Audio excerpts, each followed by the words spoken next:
This is the Mixed Martial Arts Beat for the third week of March 2015. Hello again, everyone. I'm Mario Halwani inside our New York City studio. Forget NCAA March Madness. This is the real March Madness. And last weekend in Dallas, that was March Madness, my friends. UFC 185, what a memorable event. Of course, we'll be talking about that and a whole lot more. As always, a lot of news going on in the world of MMA. And there was just some breaking news this morning that we'll be talking about as well. So let's get into it, all right? You know these guys. This is Luke Thomas from the Sirius XM Fight Club and MMAfighting.com. That is the man in the shirt, Jeff Wagenheim of SportsIllustrated.com. And of course, anchoring the show, as always, the man in the hat, Chuck Mindenhall of MMAfighting.com. All right, guys. Well, we were going to start with UFC 185, but this morning, some Brazilian outlets, notably Globo and Tatami, reporting that UFC 190 will take place in Rio de Janeiro, Brazil, and it will be headlined by Ronda Rousey versus Bethe Correia. Now, the UFC hasn't made this official. Other outlets, including our own, reporting it from our own sources, confirming it, if you will. And I want to talk about this first because it is the news of the day, and I think the reaction to this news has been very interesting. You know, a couple weeks ago, we spoke about the possibility of this fight, and now that it seems like it's going to happen, the reaction to the news has been fascinating because most people don't like it. Most people don't like the fight, and I'm surprised because I think it's the perfect fight, especially when you consider the fact that Ronda Rousey, as champion, has decided to actually go to Brazil to fight the contender, the one who has been stalking her. What do you make of the fight?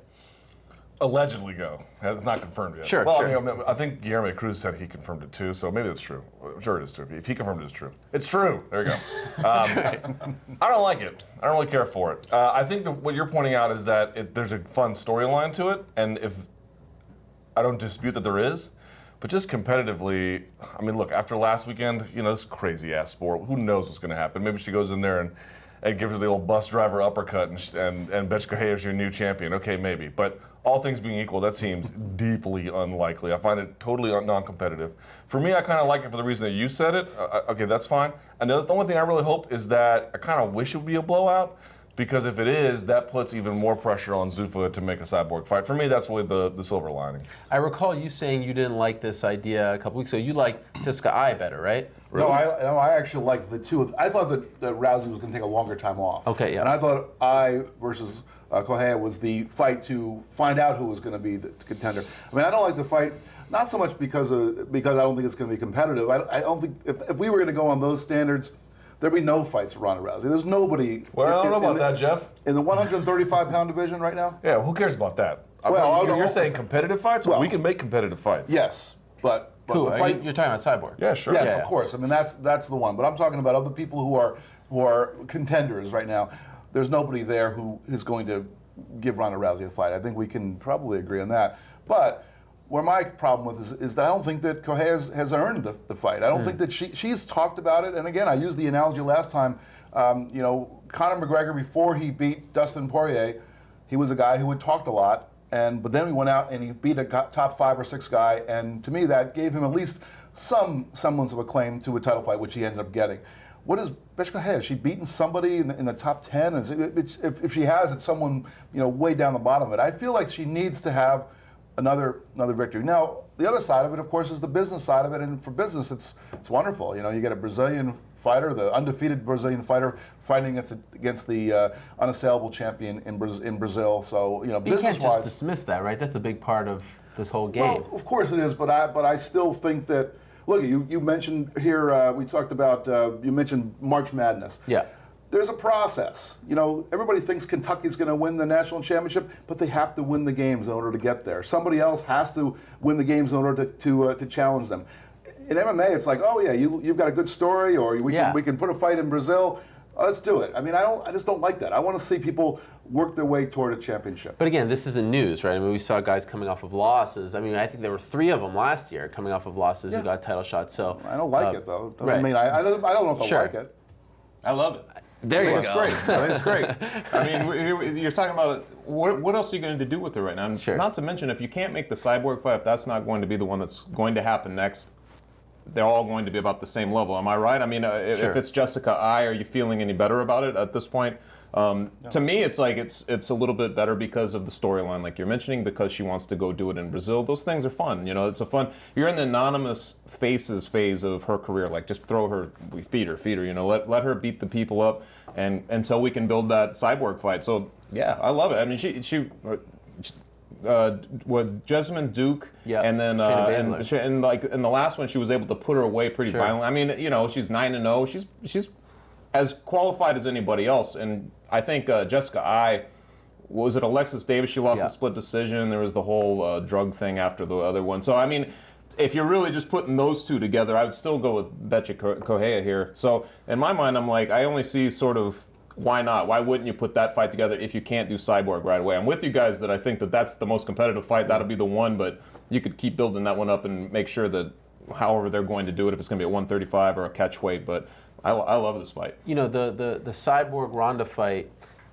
it's nowhere near Manny Floyd, but it's the biggest fight that they can make in women's MMA. So the Manny Floyd thing for all those years was always disappointing because we kept holding out hope, and then they would come and announce he's fighting, you know, some guy that we know. Joshua Claudy. Yeah, but here they already announced that Cyborg was fighting in July, so I wasn't holding out hope anymore. I had already moved on, so now we have to look at, you know, who we're dealing with. And I feel like two things really need to be celebrated here. Jedrzejczyk Correia, if she wasn't calling out Ronda, if she didn't do the whole 4 horsewomen thing, she would be nowhere near a title shot. I mean, she really went out of her way to get that fight.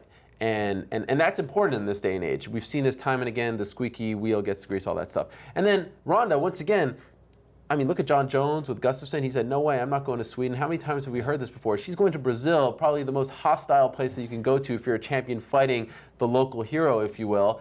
That's pretty commendable stuff. And then I think when you add undefeated, both of them undefeated. Did I just spit in your face? No. Okay, it's your eye, all right? Sorry, okay. Yeah, good. I mean, there's a lot to play with here, and I think of all the possibilities in the UFC, not including Cyborg, this was the best one. This was the no-brainer. And she's taking a pay cut, probably. Because if you're going to put a pay-per-view in Brazil, it's not going to do as well. I mean, I'm sure that the UFC will find a way to take care of it. I'm sure she'll make a good amount of money, but that's not the same as, I don't know, even at the Prudential Center, I think she'd make more money, or California, or whatever the case may be. So she's taking a pay cut, too. I think for all those reasons, it's fine. It's cool. It's different. Yeah. And I think that's kind of interesting. Hey, a title fight that means, or with a celebrity that's not under traditional terms. All that's cool. But to me, it's like, the UFC is right to try and add divisions, or at least it's worth an attempt, and that's fine. But this is sort of this is like the consequence that happens when you have divisions where you're just trying to build an organization, and they're not even remotely in positions where you can do much with them. You're just obligated to keep it moving, and that's different than trying to sort out the important measures of meritocracy. And again, to your point, it's not the worst thing in the world. I mean, again, there are redeeming factors here. Sure. But it's just hard for me to go back and be like, wow, this is so interesting. And also, in a shallow division, if you booked I and Betch, I feel like you'll be eliminating one of them, and you need as many contenders as you can get at 135. Yeah, I agree with you. That is true. I just, when I see a person who's ranked at whatever, what is she, like 8 or 9 or something like that, Who or knows? 10, it just, but Ronda Rousey beats everybody, 14 seconds, 16 seconds, her last 2 fights. It's almost like, you're a fan of the old wrestling, like back when they had the handicap matches, Andre the Giant would walk in there, they always had to fight like 2 or 3 guys in the ring. That's not it's real, almost, Jeff. It's not? He did. He beat Webner. But this is, in a sense, saying, okay, we're going to stack the odds against Ronda Rousey. We don't have a fighter who we can use to stack the odds against you, but we have a setting we can use to stack the odds. We have a crowd who's going to be screaming at you that you're going to die. We have you have to get out of your schedule and travel all the way down to Brazil to do it. You're the champion, but we're going to make you do all the work. This is a writer's dream. Look how many things you have to play with here, It's as opposed to all the other possibilities. The story part of it is great. It's a beautiful picture. The story part of it is great. I just wish that the person who was going to be across the octagon from Rousey were someone who were more qualified. The story has to be great because the fight's not. Right, you need something. You need something to buoy it, right? And what about, just the visual of Ronda, that walkout, that look on her face is amazing, right? I mean, it's so amusing. her doing that in the midst of all those chants, enemy territory, It's sort of that's going to be great. Intriguing to me is when Chael Sonnen the flirtation was to put him in the second Silva match down in Brazil, and you kept thinking, like, how would that work? It's not quite as crazy as that because she's not insulting the whole country like Chael Sonnen was, but at the same time, there's a little bit of that. Like, you're thinking, how are these going to combust? You know, like when you've got Ronda being who she is, essentially, and then that crowd, which you've been down there and you know what it's like. How do those two things collide? And I think, to me, that's pretty intense, like just the idea of her fighting down there. And you know, Correia, who's 9-0, if she were 10-0 and that extra win were a good win, I think that would make I think there would be elevated interest in the fight.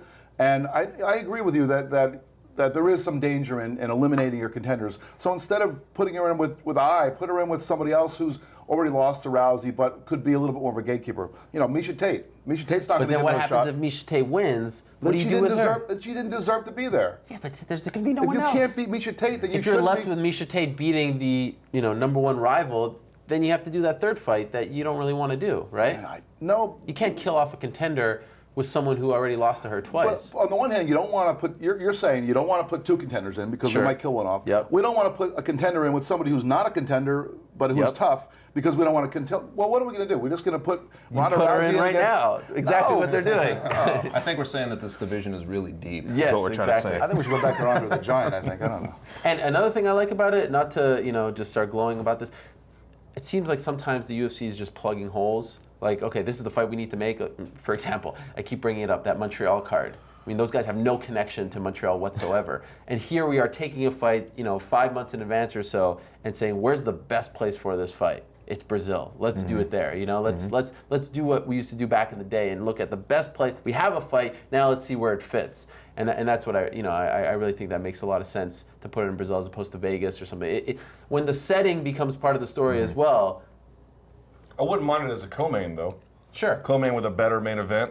Maybe, I don't know who's available in August. I have to look at the calendar. But, if they had somehow put it maybe early in the fall and had it be the second to a Cain Velasquez fight, I don't know why. I mean, that's not the same kind of writer's dream, but it's also a suitable way to go forward as well. So. Well, let's see if they make it official. And of course, right now it is unconfirmed. It's in the works, if you will. Let's see what happens in the coming days. By the way, do we know I'm assuming it would air on pay-per-view. Is there any chance it wouldn't air on pay-per-view? If it's UFC 90, as has that's right. been Yeah, reported. that's correct. Yep. Those days are over. Yeah, Spike days back in the day, they would do that, but not anymore. Okay, let's stick with the women's MMA theme. Let's work our way up that card as far as the title fights are concerned. UFC 185, what a show it was. Very memorable stuff. Co-main event, Joanna Jedrzejczyk, just really, wow, what a performance. One of the best in a title fight. Came out there and just annihilated Carla Esparza, defeated her in the second round. I got to ask you guys about, first, I've been harping on this, but Carla's demeanor at the beginning of that fight. Did you guys not think about UFC 118 and BJ Penn? It felt like she was defeated before the fight even started. Wasn't she like that, though, in her last fight? To that degree? Finale? Did you feel like it was to that degree? She was very sedate. Really? Even that one. But, I she did I not get what you're move. saying. No, she didn't move. It was jarring to watch. It was bizarre, but I don't know if it's quite that. It's almost like I feel like she had been like that before. Like that's just how she is. Because I remember remarking on it back at the Tough 20 finale, just basically like, wow, this is about as calm as I've seen somebody before a big fight like this, and that was for the belt, obviously. So to me, it didn't really strike me as as a big deal, but it just seemed like part of her demeanor. In retrospect, it's easy to apply sort of psychological analysis to any fighter. Someone's walking back and forth. That could mean they're ready. It could mean that they're jittery.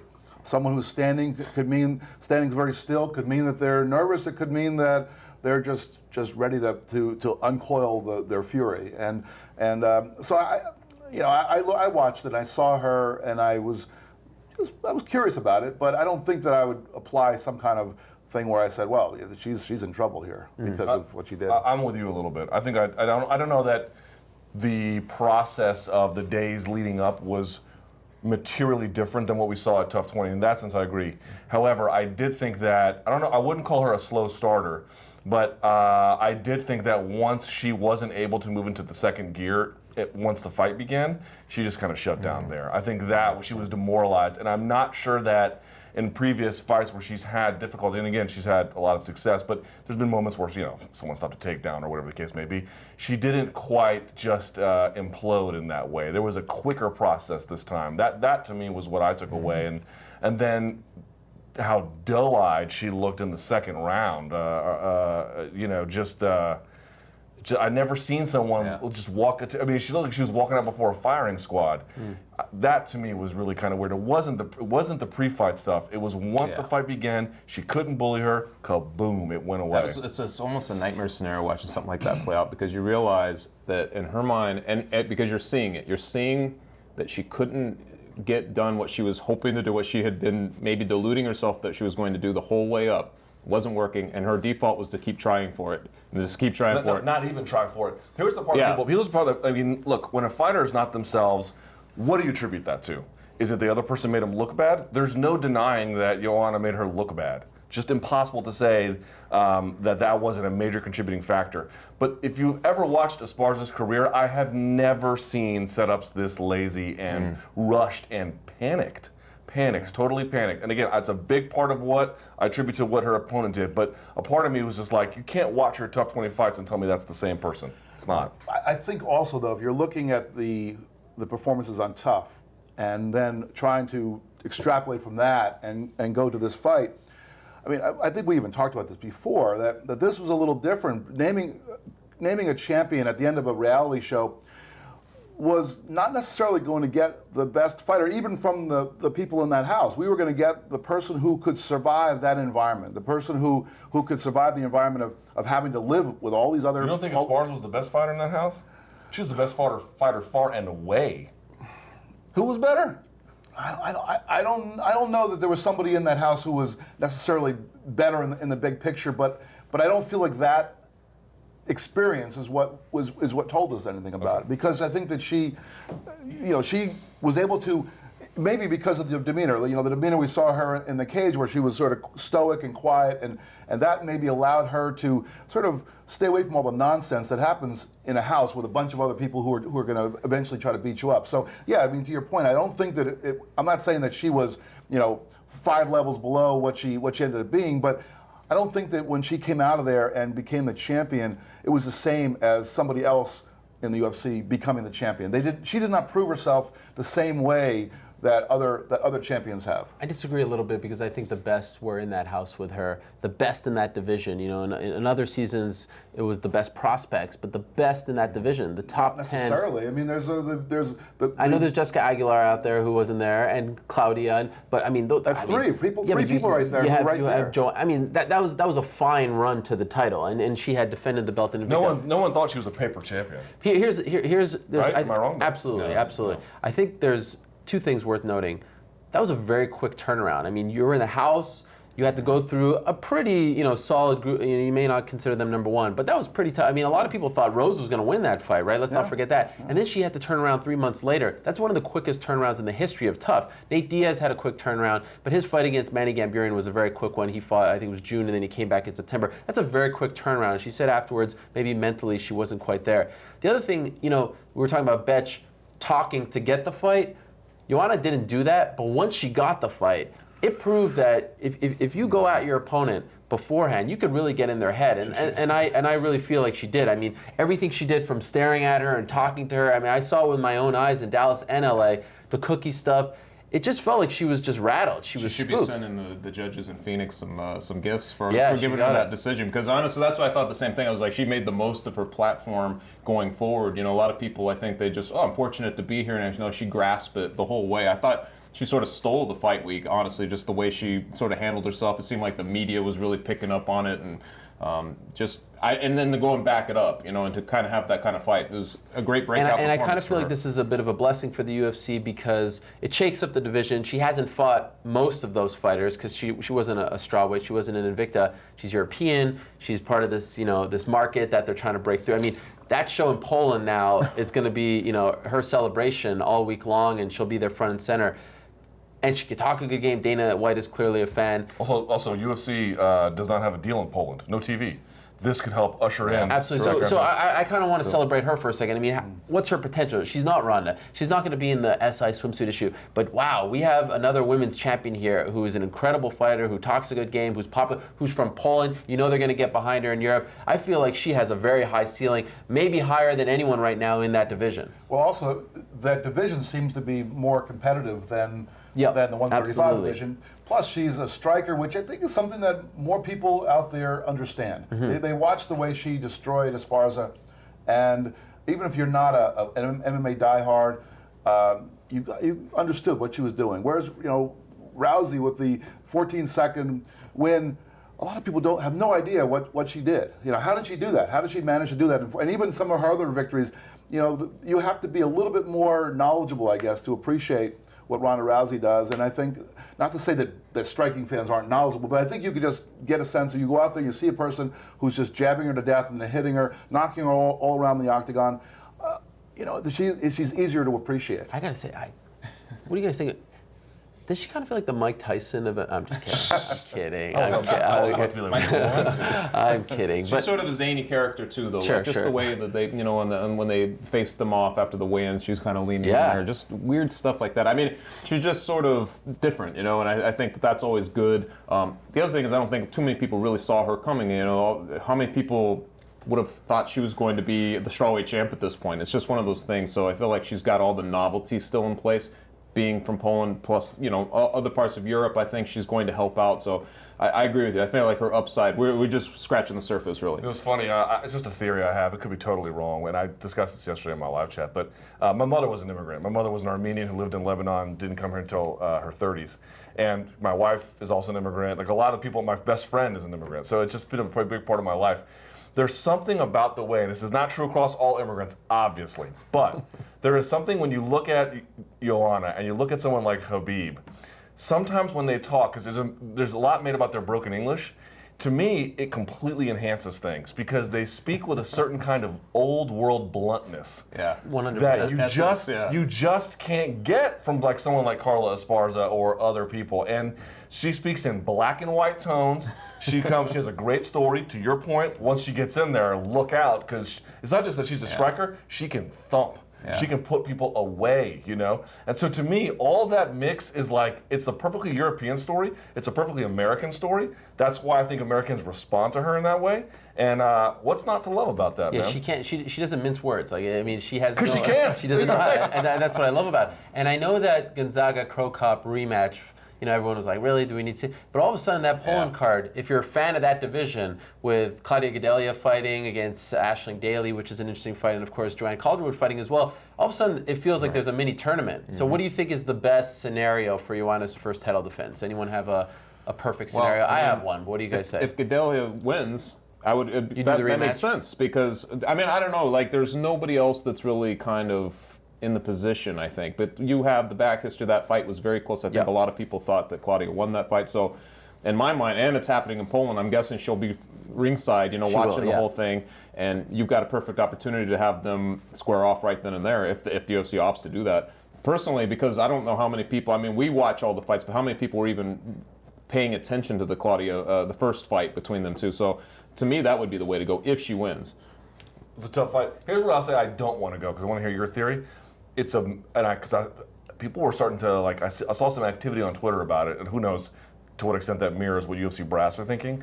It would be a massive mistake to give that fight to Paige Van Zandt if she gets past Felice Herrig. Oh, wow. I didn't even consider her in the running. Hadn't considered it either, and then I saw people talking about it, and I was like, do not do that. Because, not that I don't think highly of Paige Van Zandt's ability. I think we've discussed that. She is actually legit. I know she gets labeled as a pretty face, but she can't fight. But she is so early in her development, her technical development. Someone who has the precision in their striking of Joanna would just chew her to pieces. Bad idea. But I'm curious to hear your theory. Well, if Claudia wins and Joanne Calderwood wins, I feel like it is a layup to do Calderwood versus Joanna in Scotland. Yeah. Because for two reasons. The belt will feel very important because you have Joanna. It's going to be like Ireland over there. It's a European belt and a worldwide belt at the same time. Absolutely. But you have Calderwood, who's fighting in her home country for the first time, and it's UFC's first trip to Glasgow. And then you have two Europeans, as you said. you give it away on free TV, and I know they don't like to do that these days with the belts, but I just feel like it will make the title feel so important. It will make Joanna feel like a star, JoJo, easier to say, and Joanna feel like a star as well. I mean, I just feel like it's a total layup. The timing works out perfectly. I like the idea of the rematch, but given the timing of it all in the Scotland, I just feel like, wow, that would be a missed opportunity. But I think this is almost, a few minutes ago we were talking about Ronda Rousey with the dearth of opportunities other than pulling Cyborg in. And here's an opportunity where I think all these fights would make sense. I mean, I think everyone, I agree with you that Paige Van Zandt needs a little bit more time, but she'll have time. Sure, because there are plenty of people there are plenty of people who are there waiting. I mean, a lot of the some of the top folks on Tough and Claudia, who was not. Obviously, like Rose. I mean, she should have time to sort of develop too. I think that they were labeling her the next Ronda Rousey and stuff coming out of the house. It's nice to see that she can actually get time before she gets in that discussion as well. It's an embarrassment of riches. Strawweight feels like lightweight in the men's division, where every single title fight the belt can change. I think that's fun. It's a lot of fun to watch a dominant champion. I've never had a problem with that. Like, I have no problem with Ronda just steamrolling through everyone. But it's also fun to see a lot of parity and to see every single title fight be, wow, who's going to win? I wonder if Cyborg could get to 115. No. Well, just look at what helped made. I mean, 205 is not what it used to be, but that's part of the reason because we mentioned this before. You had Vitor and Tito and Chuck and Randy, and then over in Pride you had Rampage and you had Vanderlei, and to some extent they all mixed when they came over. And that to me made 205 so incredibly special. You had the belt changed hands, and there were a couple times some guys had some nice runs. Forrest Griffin, of course, but I wouldn't mind something similar to that dynamic anyway at 115. Okay, let's talk about the main event. Rafael dos Anjos annihilated. Once again, I mean, it was a different kind of annihilation, but this was 5 rounds. Very rare that you have a challenger win the belt and sweep the fight. 5 rounds to none. I think I read it was the third time that's ever happened where the champion lost all 5 rounds. Unbelievable. Tim Sylvia was like another one that did that. You would never put those two. Absolutely. And also, the first time since UFC 92, 2 belts change hand on the same night. But anyhow, I mean, this to me was, it was shocking to watch. It really was, because I think we all felt, Anthony Pettis is going to have a nice run. He's incredibly talented. He looked great against Gilbert Melendez, and it wasn't even close. It really wasn't even close. My first question is, and I've been thinking, I feel like I still haven't even digested what happened there in that fight. Is this the most improbable title run in UFC history? I mean, a guy coming from, and I feel like I've repeated it 1,000 times at this point, he was 0-2 to start his career, then he went 4-4 in his first 8, and then he's knocking out Benson Henderson, defeating Donald Cerrone, doing what he did very recently to Nate Diaz. Who would have thought this? I mean, who would have thought? I was looking at some of his fights, even when he knocked out George Sotiropoulos at 132, which feels like ages ago. I still didn't think that he was gonna, he was gonna be the mid-tier lightweight that would stick around. He'd be like a Dennis Seaver type. Dennis Seaver, Gleison Tebow, Thiago Tavares. Because he's sort of in that boat, right? Like he's got knocked out by those Verdum? Yeah. Not exactly though. Yeah. Verdum came. I mean, he had the credentials. He had super credentials. Yeah. True. I was only trying to come up with what you were saying, somebody who sort of snuck up on it. And I'm not trying to take anything away from him. I still can't wrap my head around the fact that Rafael dos Anjos is the UFC lightweight champion. Here's the crazy part. There's not one aspect of the game where he wasn't superior to Anthony. Nothing. Right. Not even small stuff. Or cardio, or even defensive tactics. There was nothing where he lost. Shocking. And so people who were like, well, I think most people thought Pettis was going to win. I'm sure there were some people who thought, like Nurmagomedov, who thought... That is true. I guess that guy's a genius. I'm glad you pointed it out. You reposted that article. I was shocked because I was like, dude, I thought with the file, I was like, this he doesn't know what he's talking about. And of course he comes out and nails the prediction. I got to listen to him more often. But I think most people, and certainly the Vegas odds reflected it, that this was going to be, listen, Dos Anjos is tough. Anthony's going to have to find a way to win, but he's going to find a way to win. No, I mentioned off the air, Anthony Pettis got audited in this fight, and he is short on some receipts on virtually every portion of his game, and it was just shot. It was, I like you, I watched the fight 4 times now, and I catch something new every time where I'm like, wow, he did that too. So news came out that Anthony broke his orbital bone, and it seems like it was pretty early if you just look at him. I think even in the first round it could have happened. Do you think that if they fight again, that doesn't happen, Anthony? Or is this, I mean, we've seen it before where a guy like Mike Brown just has Uriah Faber's number. We've seen this in the fight game, in all different, MMA, boxing. Do you feel like Rafael dos Anjos might be that guy who has Anthony's number? He looked like it, but on the other hand, it could be a little bit of the TJ Dillashaw, Renan Barão thing, where Dillashaw just clocked Barao in the first round, and Barao was never the same. Yeah. Now we look back in that fight and talk about how great Dillashaw was, and he ended up finishing him and all that. It was a similar thing. I don't know that I haven't watched that fight in a long time, but it seemed to me that this fight was, in some ways, even more dominant. In both cases, I was kind of expecting Barao to do something, and then I was expecting Pettis to do something, and neither one did, and both guys got hurt early. Now it was a little more pronounced with Barao because he got knocked down and almost finished. In this case, it looked like it was he just hit him in the eye and he kept blinking, but Pettis was never the same. So did that just throw him off his game so much that he couldn't perform after that, or was that just the precursor to? I mean, the guy was, you could say that he couldn't see out of his right eye, but he was not defending himself. Even strikes to the other side. He wasn't throwing very much that was successful. Dos Anjos just had everything over him, everything. Pettis better hope that it's perceived that way, that maybe he was affected, because honestly, that's the worst way to lose, because there is no call for a rematch. When you lose like that, there's no way that you can make a case for a rematch. I saw somebody on UFC Tonight saying that he should be saying that, but the bottom line is when you get beat like that, it could really affect you. I feel like we've seen other guys in their career suffer a loss, not necessarily a knockout, but a loss where they were just dominated like that, and they're never the same. David Loazo, Rich Franklin. Right. He never came back from that fight. So, I mean, now you're like, well, where does that leave Anthony Pettis? I agree, like, he was sort of beat in every aspect of that game. Maybe it had something to do with that. Now there's this huge question mark as to how good, will he return? I think we were ready to start anointing him one of the best pound-for-pound guys in the game, if not right up there. I know Dana was talking about it. He's on the Wheaties box. All this stuff is going on. Yeah. He looked so great.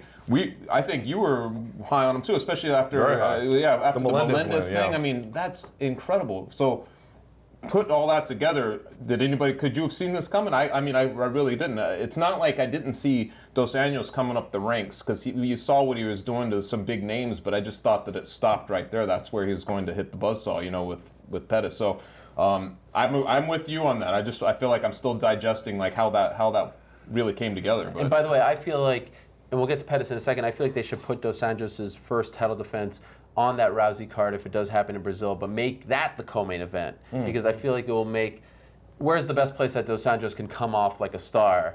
If you put him in some random U.S. city, I don't know if it's going to feel that way. Could you imagine if it's Khabib against Dos Anjos in Brazil? Because Khabib knows how to rile up the crowd. I don't know, man. You got Rousey versus a Brazilian, and then you got Khabib versus Dos Anjos. You're just asking to poke the bear, Ariel. That's fun. I like that. I like that too. Do you? I would like to see it. I don't know. I think UFC needs to Brazilians are a little sensitive about their success. You got to massage them a little bit. Okay, so if you're RDA, do you prefer to have the rematch against Khabib, the only guy who's beaten you in this run, or the Cerrone fight, which you dominated? I think he's already said the second fight with Khabib will be different. Certainly, that fight was not even a year ago? I would hope he would say that. Yeah. Actually, he was like, nah. But I mean, at least that was. Listen, there seems to be a belief, however misguided, that Khabib is going to be the victor over Cerrone. And again, we don't know how MMA is crazy, but that's the way he's looking. He's already thinking about it. He's already talking about it. We're already talking about it. Cerrone's not as much of a part of the conversation about the future. And the fake cowboy. The fake, yeah. Well, I mean, those two have their own thing. But I mean, after that, certainly even I think RDA already has his sights set on Khabib, and that's probably the way I would suspect that. Listen, if Khabib goes out there and does to Cerrone what we think he's going to do, how do you not put that fight together? Sure. And conversely, if Cerrone goes out and smashes the height, then it's a different story. Obviously, who wants to fight a guy you've already beaten? Nobody wants to. You've already proven that you're better than that person. At least that's the way it's going to be perceived, because you've got the W next to your name. You don't want to go out. Why would he want to go out and fight Cerrone again? He already has proven that. But then he has the one L, and that's the guy he wants to go out and get. So it's obvious he wants it. He wants that fight. I mean, why wouldn't he want that fight? But if Donald Cerrone can go out there and win that fight, and I know that it seems like he's the underdog in this fight, and he seems like he should be the underdog, but he's a hell of a fighter. He might go out there and surprise people, and then he gets his title shot. Let me say real quickly, though, just deserves to be mentioned. Look, we can't deny that there's not a lot of online chatter, however misplaced and uninformed and just utterly speculative, about the unusualness of RDA's ascension. It is unusual. It just is. Now, what does that mean? Does that mean he has done something nefarious or otherwise illegal? Maybe not. Maybe he just is a guy who has applied himself. Now he has the right nutrition and just slowly, in a cumulative kind of way, got better. That may seem like a perfectly reasonable way to look at it. We cannot accuse him of anything, and to my knowledge, he's never failed any drug test. However, I would say, and this goes for RDA as it goes for anybody, particularly championship fighters or championship caliber fighters. If you have not been vetted by an out-of-competition test, you have some questions you need to answer. We are living in a post-out-of-competition test world, and the rocks have been turned over, and there are worms everywhere. So to me, I'm not accusing anyone of anything, but it would be really nice to put that issue to bed. And I'll say that. Well said. I think we could break down and talk about the ramifications of 185 for an entire show, but I just want to talk about one more thing that happened on Saturday, and then we have to move on. I think outside of the two title changes, maybe the most interesting thing that happened on Saturday was Henry Cejudo, because all of a sudden we got something going on at flyweight here. We've got a very, very marketable guy who has a great history, of course, just the third Olympic gold medalist in UFC history. He speaks Spanish. He's got a tremendous backstory. With no accent. Oh, he's great. I mean, I think Dana didn't really know about that at the press conference, and you could see his eyes light up like, yes, this guy's going to Mexico City, and this is going to be great. And of course, he's fighting in that division that could use a little action. It could use some activity. Now, what I'm worried about is how quickly do you push him to DJ? Do you make that fight as soon as possible, potentially after his next title defense if he retains on April 25th, or do you give Henry Cejudo the slow build? This is a tough one. Yeah. Man. And I was thinking about this, and I was like, I would never ever wish injury on anyone. But part of me wishes. Already? No, listen to me. Okay. Part of me wishes DJ would just go on sabbatical, right? I'm going to go to be part of that Dutch colony on Mars or something, or whatever it is, just so we can not have to worry about him. Because as long as he's there, he is a gravitational pull on contenders. Because relevant to the Rousey and bantamweight discussion, you got to keep feeding the beast. This title's got to get defended, and so you come up with solutions that may not be the most appropriate one. If there was no DJ, or if he was injured, or I had to make an interim title, I would feel so much better, because I truly believe, I don't know how we do against Dodson just yet, but within a year, Cejudo's your guy. 2 years, he is definitely your guy. Above DJ? I don't know, well, we'll see. Here's what I noticed against Correia. He is physically just untouchable against guys at that level, but there was a little bit of lack of refinement, particularly in his passing, and there was a little bit of lack of refinement in his striking defense. These are things that with time, he could not only shore up, but then add more offensive arsenal.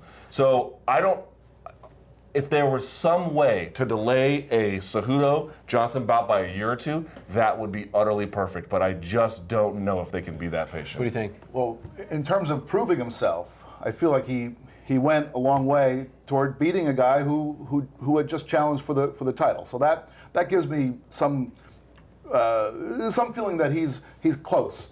Like you offered, should he be next, or it should be a slow build? And I would go with the middle ground. I would say one more fight, one more fight, top 5 guy. I don't know who that top 5 guy is going to be, but beat one more guy and then put him in. I mean, I hear what you're saying. I think that he's only going to get better, but that's not when I'm looking at who deserves to get a title shot. I'm not thinking in terms of, well, he'd be better in a year. I'm thinking, what has he done? Has he proven himself? For the same reason I didn't think that Correia had yet deserved the title shot. I feel like Cejudo, with the win he had Saturday night, and if he can get one more, I'd do it. I just don't think the slow build is possible in that division. There's just not enough guys. He was able to jump up from not being ranked to number 10 by beating Correia. So to me, it's like if you got to sort of kind of keep that trajectory. He's going to have to probably fight a guy who's still ranked above him, which I'd be fine with. Like a guy like John Moraga would be a great fight. You contemplate like how those guys would come together, and it's pretty fascinating.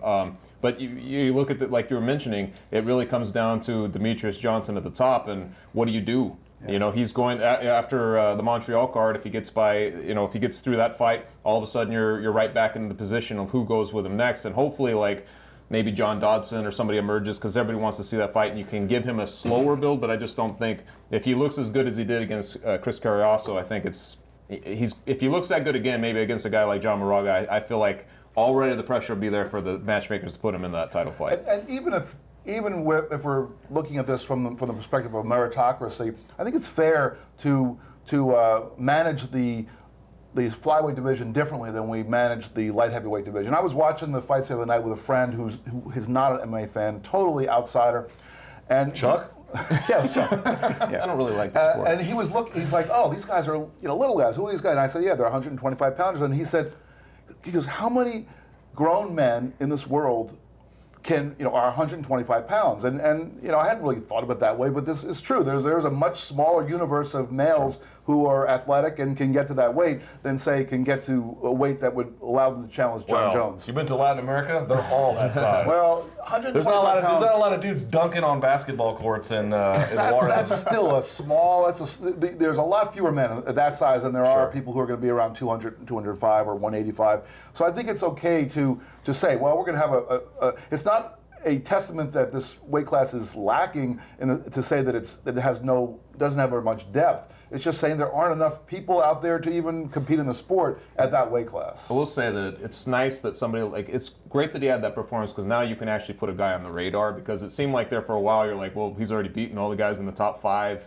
what are you going to do? It's nice to have a guy coming up on the radar. I thought maybe Sergio Pettis moving down might be another guy that we'd see doing that, but of course that didn't work out for him. But it's always cool when you can see a guy sort of build some intrigue toward a title fight. I will say this, I feel like the days of the Carriasso or even Horiguchi title fights at 125 are coming to an end, because you have the return of Dotson, who's fighting Makovsky. I think that's an interesting fight. Of course, you have Benavidez and Moraga. They've gotten their chances already, but still, players. That's a great scrap. Oh, great, but I don't know if the winner of that will get a title shot. Right. You have Cejudo coming up, and I think for him, there's only 2 options. There's Formiga or Ian McCall, because if either of those guys beats Cejudo, I still think there's money to be made in another McCall fight, although he keeps squandering that last fight before getting. And Formiga is one of those guys who has yet to get that shot, who some people might believe in.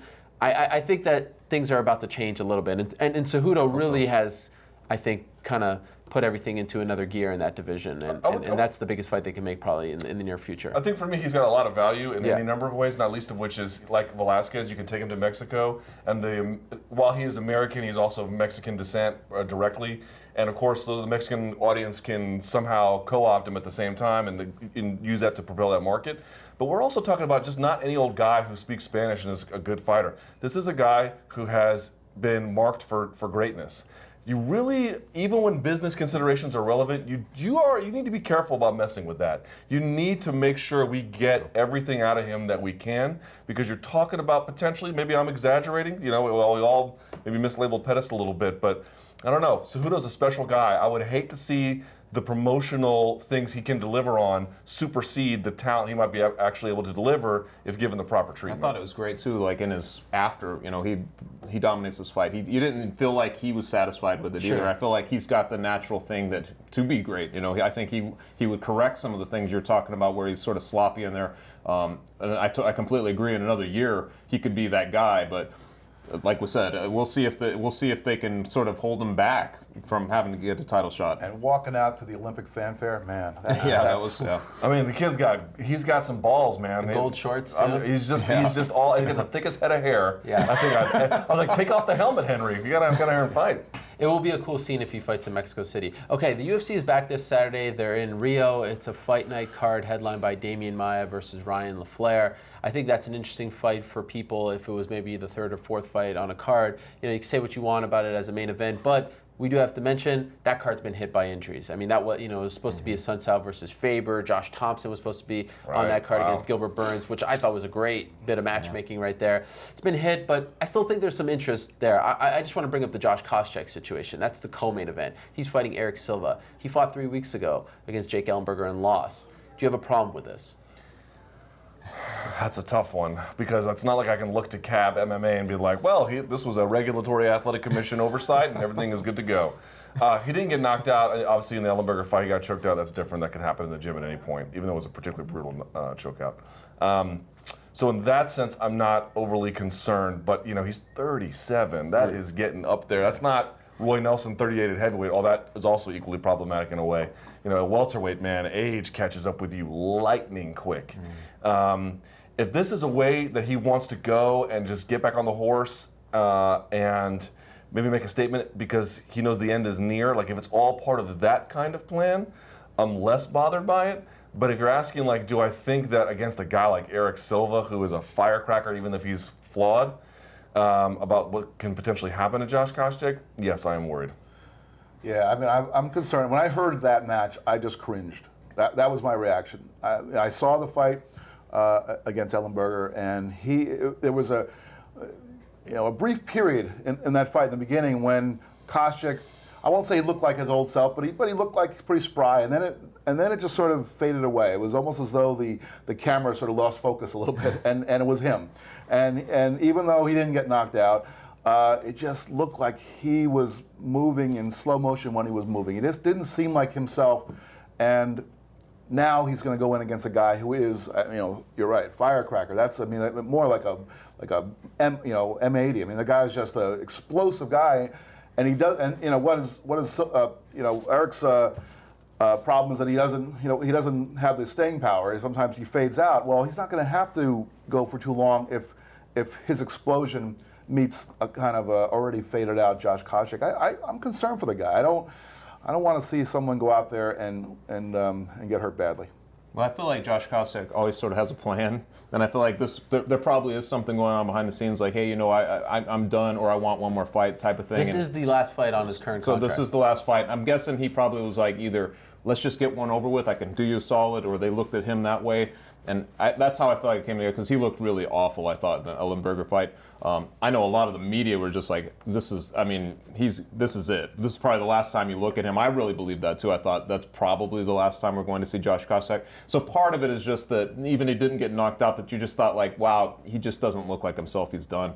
This would be his 25th fight in the UFC. We're going back a decade from the original Tough, just that he's lasted this long, and he's been, competed as well as he has this long. It seems sort of inevitable. I mean, if he's keeping himself natural and doing everything he's naturally, I think you're seeing the natural decline, really, of this guy. So it's just one of those things. But I have a feeling behind the scenes they were just like, you could do us a solid and you can walk away after that, Sorry, real quickly, I just feel like, Josh Koscheck has had a very distinguished career. He really, truly has. He didn't win a title, but man, if you're not going to win a title in the highest level, this is a pretty good way to look. He fought in a lot of big fights, and he made a lot of money, and he did a lot for the UFC. He did a lot for his career, and you just see, even for a guy like that, going out in MMA on your own terms is borderline impossible. GSP did it while keeping the belt for a fight I thought he lost, and that's like your best case scenario. Yeah. This game chews you to pieces, so my hope is that he recognizes it and decides, time to call it a day. Yeah, a little while ago, I was making the point that I didn't want to read too much into Carla Esparza's demeanor as she stepped into the cage. So now I'm going to read into Josh Koscheck's demeanor. I heard an interview with him the other day, and he was, part of the reason he wanted to take this fight was because he said that, he was already in shape from the last fight. So I get that, but to me that seems like a shortcut. He just didn't want to go back and fix whatever he had to fix. He felt like he made a mistake and he was doing fine. That was the way that was how he was deluding himself into viewing that fight. And you just can't do that. You can't keep doing that. And or maybe to his point and your point, I'm just not doing another fight camp. Yeah. This is the end. I'm just going to double up. That kind of bothers me too, though, right? Because before the Ellenberger fight, he said, win or lose, I'm coming back for that last fight. I am coming back. Yeah, I'm coming back. So in the back of my mind, I'm thinking, all right, exactly what you said. I'm not going to do another camp. I'm in shape. I got choked out. I'll come right back. But, man, you don't have, just figure it out. You don't have to take that last fight. And I saw a lot of people say, oh, look at Josh Koscheck's house. He has a plane. He has this and that. To me, this screams like you need to take that fight. Why is that fight so important to you? Why do you need to get that payday so much? It's just the whole thing. I don't know, maybe it's a sense of completeness, though. But he's also doing what fighters do. Yeah, fighters he's not the first. And I don't know whether I'm gonna lay the culpability on the UFC. I mean, the UFC needed to have a co-main event, and it's ostensibly regulated. Ostensibly. So I don't really know where the blame is, but it feels like somebody is dropping the ball, and I'm not gonna lay the blame on the fighter because that's what fighters do. Fighters fight. They take the next fight. They get the next payday. The UFC needed a co-main. Well, this is the guy they're going to get. I don't feel like it was a good thing for them to do this, but, It's always hard for a guy like that coming, you always remember the last guy, the last performance from any fighter. So it's like, that's the thing in your mind. And he just did this, he just had this horrible fight. So for him to do it, turn around, there's not going to be a lot of excitement around that, especially as a 4-fight losing streak as well. So that the fight that he looked bad in was the one he was supposed to stake his claim, where he's like, yes, I'm back, or whatever. He was, but I just think reasonably he came to the thing in his mind where he's like, I'd rather, like you said, just I'm in shape. Let's just get this thing over with. And he's going to go out Saturday night and smoke Eric Silva, make all this look like that would be hilarious. Watch him. Now, that would out. be hilarious if he does. Watch it like the reverse of the Palciago fight. Remember that one? Where like, watch that happen. And all of us sound like a bunch. That of actually would idiots. be terrible, because then he would maybe be enticed to keep going, which would I don't know. We'll see. All right. So the big story this weekend, of course, the UFC back in Rio. Damian Maia versus Ryan LaFleur. That card airs live in the United States on Fox Sports 1, and we are back next week to discuss it all and whatever happens in the next 7 days on the MMA Beat. For Luke, Jeff, Chuck, I'm Ariel. Thank you so much for watching. Enjoy March Madness, whether it's the wrestling or basketball kind, and we will see you in 1 week's time. Thanks so much.